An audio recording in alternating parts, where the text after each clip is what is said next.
back, students, and welcome back to the online classroom that we're all growing to love. I hope you're all well, and I hope that you're all staying safe during this time of isolation. So what we're going to do today is we're going to start running through our new topic of place and livability. Okay, so we're starting a new topic today. Okay, now I'm going to be doing the video throughout the PowerPoint. And when we get to activities, what I would like you to do is I'll give you a bit of time to do each activity. And I'd like you to pause the video and just sort of take that time to complete the activity, and then we'll move on. Okay, so you can move at your own pace here. Okay, there's no rush. But if I say, here's 5 minutes for an activity, try not to spend more than 5 minutes on the activity. Okay. And as we're going throughout all this, you should be, just like in a normal class, completing stuff in your books. Okay? So when we're doing these activities, unless they're online and I've left the Google form online or something like that, then we should also be writing down in our books what we're doing. Okay? Just like a normal class. So what I'll do is I'll give you, let's say, 4 minutes to do this do now. Okay, so I'll stop talking for about 10 seconds. I'll let you pause the video, and you can have 4 minutes to do this do now.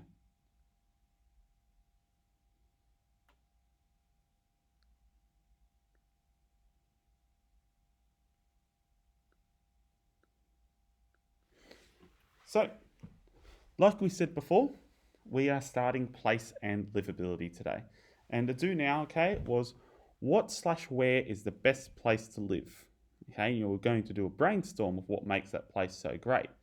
So we should all have different answers of what we think is the best place to live or where. Okay, for some of us, it might be near the beach. For some of us, it might be a specific country to live in. For some of us, it's having an awesome house. Okay, we're all going to have different criteria of what makes a great place to live. And what we're going to be doing over this term is we're going to be looking at, well, what makes a great place to live and what is this criteria? What sort of influences the criteria? And influence is a very important word that we'll use a lot throughout this topic. So let's keep on moving on. Okay, so like I said before, our topic is place and livability. Okay, so this is going to be the topic that we're doing throughout the entire term. So you might want to find a place in your books to write this as your title.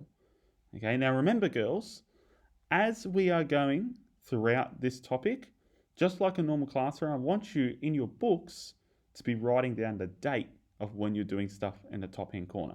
So you will still need your books. Okay, if you don't have your book with you, if somehow you've left it at school, then either you're writing on pieces of paper or you are going to be starting a new book. Okay, either one is fine. So let's keep on going.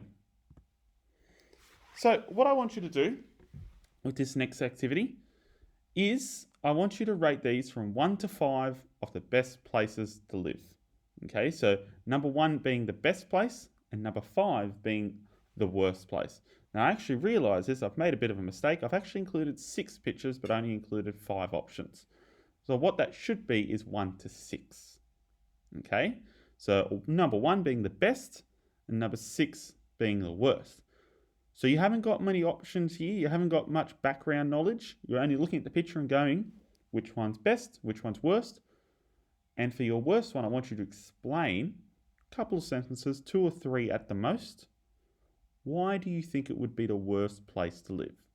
So I'll stay silent for 10 seconds. And this should take you about 3 minutes to do. Okay, so I'll be quiet for 10 seconds.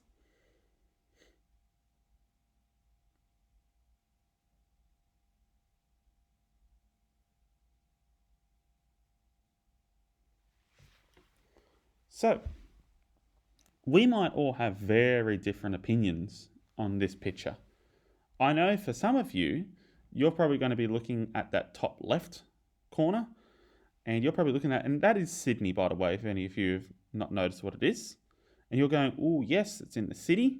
That sounds fantastic. That sounds great. Lots of people nearby. For other people living in the city, might be absolutely horrifying. They might be horrified by being surrounded by that many people. And they might be looking at the top right hand photo of the little house next to the beach. Doesn't look like many other people near them, and they're going, that looks fantastic. It's got lovely scenery, not many people around me. I could do that lovely. Maybe if we were looking in the bottom middle one, we'd see a park and you go, oh, that sounds great. Sounds like a lot of space for exercise. I could walk around. Sounds brilliant. Okay. Now the other three that are left on there can give us other opinions. We can see the one in the bottom left. There's not much there. Very dead-like. Okay. The one in the top middle, we can see that it's a large city. However, it's placed in the middle of the desert. If I had to guess where it was, I'd say it's probably somewhere in Arizona or Nevada in the United States. And the one in the bottom right is a slum in Brazil. Okay, we'll learn what a slum is later on in this unit. But these are three things that you might be looking at going, maybe not the best place to live. Okay, and you'd have to explain why they're not the best place to live, why you think they're not the best place to live. Okay, because obviously there's still people living there, and we're going to be looking at why are there people living in these locations as well. So let's keep on going. So what we're going to do is you're going to read this page to the left. Okay, and what you're going to do is you're going to define the word place in your own words. Okay? So I'll read through it with you, or you can read through it yourself and just skip this part. Okay? So place. A place can range in size from a comfortable chair in a room to a national park, to a country, or to the whole world. It can be a natural feature, such as an old growth forest, or a human construction, such as a house. It could also be a place where natural and human features and human constructions interconnect, such as a farm. In geography, we use the geographical concept of space to better understand where, how, and why places are located and connected over the Earth's surface. As we move or send something from one place to another place, we are using our understanding of space. For example, the form of transport you use and the route you take to go from your home to school is informed by your understanding of how they are connected across space. Often maps are used to show the location, distribution, and reasons for the pattern of places over space. For example, Source 6.3 is a political map of Europe, showing territorial boundaries between countries. Okay, so we've had a big definition of place there. What I want you to do is define place in your own words. A sentence, 2 sentences at the most, of something you can look at and go, place, yes, that's what it is. So I'll give you 10 seconds to that one.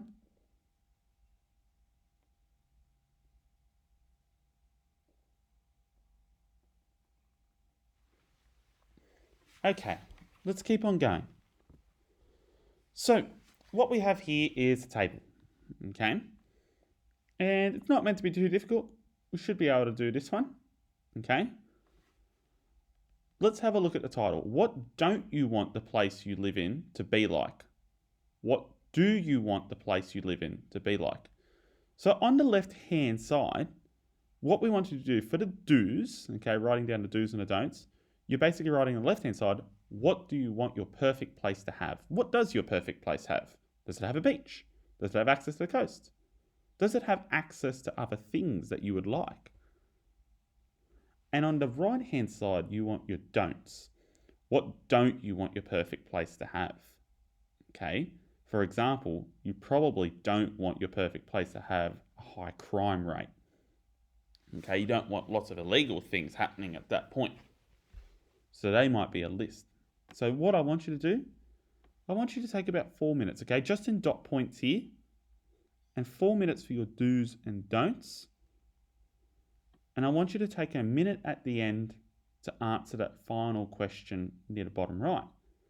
Some people live in these don't areas Why do you think that might be? So you have a list of all these don'ts, things that you don't want. Why do you think people still live in those areas with all those don'ts? So I'll be quiet for 10 seconds and I'll give you 5 minutes to do that thing. So 4 minutes for the table and 1 minute for the question.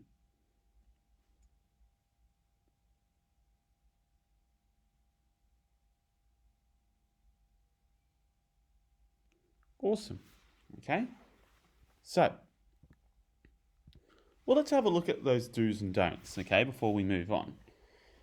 So, like we said, for examples, okay, our do's. Well, I definitely want a bit of nature around me. I don't know about you, but I hate living just in the middle of the city. So I want a park, at least something like that around me. Okay. I want to feel safe in my neighborhood. Okay. I don't want bad things to be happening. So I want safety. I will want police officers in my neighborhood. Okay. I want to be able to access shops in my neighborhood. And I also want to be able to access other services like hospitals. So these are all things that are do's for me. I want my neighborhood to be like this. What don't I want in my neighborhood? I don't want heaps of traffic. Too noisy. I also don't want too much sound in my neighborhood. Okay? I don't want crime in my neighborhood. And I don't really want a lot of poverty in my neighborhood. I want everyone to be happy. So I want house prices to be okay and a bit cheap. Okay? So if we look at that, we all have our do's and don'ts. Now, when we're looking at why some people live in those don't areas, so for example, why might a person live in an area with high crime? Why might a person live in an area with no access to services like hospitals, schools, and things like that? Now, for me, I know that the reason why a lot of people might live in those don't areas is because they don't have a choice. A person that doesn't earn much money is not going to be able to afford to live in a very rich neighborhood. So they might have to do and deal with problems that might be associated with areas with people with low income. Okay? Some people live out in the countryside because that's their job. They have to have kilometres worth of farmland. They can't just settle in the middle of Blacktown and go, right, here we go. We're just going to expand a couple of acres of farmland here. Nobody will mind. Of course not. They have to live out in the countryside for that. If their job requires that they live in the countryside, then they might not have access to all the services that we have in the city. So that's a reason why they might live in a don't area as well. Let's keep on going forward, okay? So what is livability? And we get this livability word quite a lot in this topic, okay? Because obviously it's called place and livability. So let's have a look at the definition. All the factors that add up to a community's quality of life, including the built and natural environments, economic prosperity, social stability and equity, educational opportunity, and cultural, entertainment and recreation possibilities. Okay, so all of these things, when they come up together, they all equal livability. Okay, so if you have a very low educational opportunity in your area, then that's going to have a negative or not good livability effect on the area. We want things that are all positive, which will increase livability. Now, one of these words, factors, is a word that we use quite often. Okay, let's have a look at what it means. So factors equals parts. So all of these things, okay, economic prosperity, social stability, equity, blah, blah, blah, they're all factors. They're all parts of what makes up livability. Now, just to make something clear, economic prosperity, we know the word economic, we know economy, it always relates to money, okay? And we're talking about economic prosperity, we're talking about how well the money situation the community is doing. Okay, so if we have an area that has high economic prosperity, most people are earning pretty good money. Okay? So, what I want you to do, individually, create a list of things that you need to take into account of when you are choosing where to live. Okay, so it's not your do's and your don'ts, it's what do I actually need to consider? For example, can I afford a house in that area? Okay. The example that I gave right beneath it is, can I find a job in that area? Okay. So I want you to create a list of maybe five things that you would check before moving into a new house or finding a new house to buy. What five things would be at the top of your list to go, right, I need to check if it has this or that? Okay, I'll give you maybe 4 minutes to do that, and I'll stay quiet for another 10 seconds.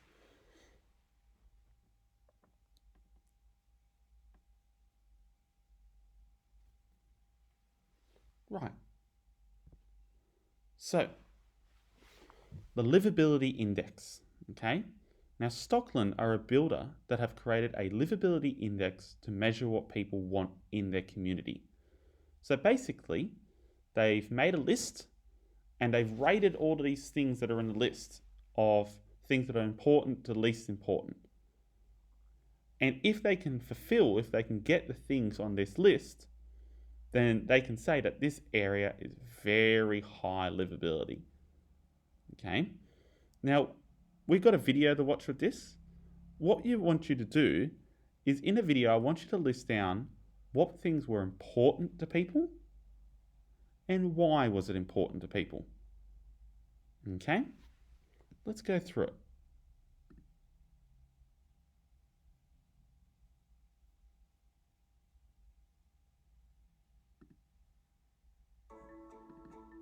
Liveability Index is a measure of what really matters to our residents, and we use that information to create really well-designed communities.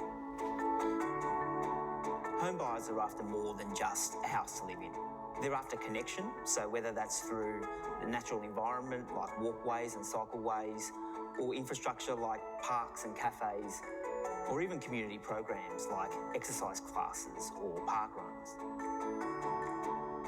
The benefit of measuring livability for such a long time is we're able to really identify what really makes a difference, to focus on the elements that we can make a direct influence on, such as, the quality of the parks, the sense of connection with the community, and aspects like safety. The Liveability Index is the voice of our customer, and ultimately it drives how we design our communities to make sure they're great places for everyone. The environment's beautiful. I like the atmosphere, the trees. The kids love the parks. I like sliding down the slide. Streets are safe, big footpaths. I can probably send my kids down to the park with no worries. The shops are very convenient. You duck in, get some milk in the morning, 2-3 minutes away. The school's closed, the coffee shop's closed. It's got everything you need, hair barbers, baristas. There's 2 dogs park, you just have to get a dog. We bump into so many people that goes to my daughter's school. It's a nice environment to grow up in for my kids. Everyone's just knows each other here, You get to know people here. I love it.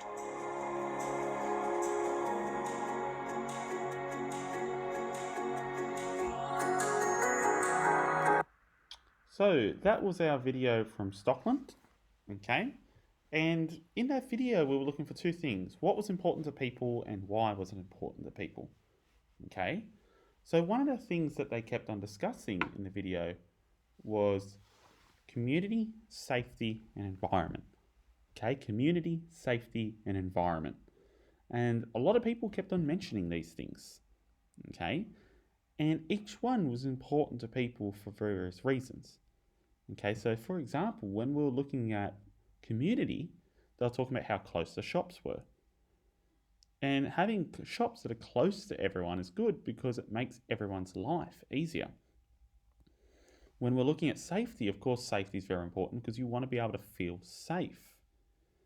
Okay, and you don't want to be living in an area where you don't feel safe. Okay, so community, safety, and environment, these are big things when we're measuring livability. Okay, let's keep on going.